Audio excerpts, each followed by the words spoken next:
মাংস করে নিচ্ছি কিমা, পাকের ঘরে কাজের নেই কোনো সীমা।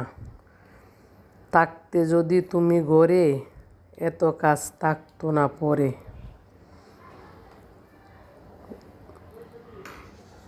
আছে আরো অনেক কাজ বাকি, দিতে পারি না কাজের কোনো ফাঁকি।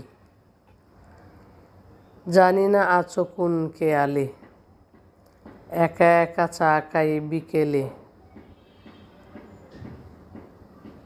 বলিও কেউ তাকে সামনে ফেলে, তাহলে কি অপেক্ষা করা তুমিই শিখালে।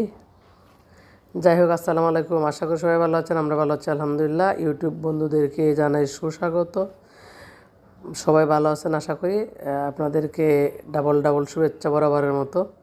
কারণ আজকে ছুটির দিন, বিকালবেলা নয়, শুধু সকাল থেকেই অনেক কাজের প্যারা ছিল। তো এখন একটু চা বানিয়ে নিলাম, আর চলছে না জীবন কাজ করতে করতে। তো একটু কড়া করে চা, গরুর দুধের চা কেমন হয়েছে সবাই বলবেন। আর যারা আমার পাশে আছেন সাবস্ক্রাইব করে আরও পাশে থাকবেন। আল্লাহ হাফেজ।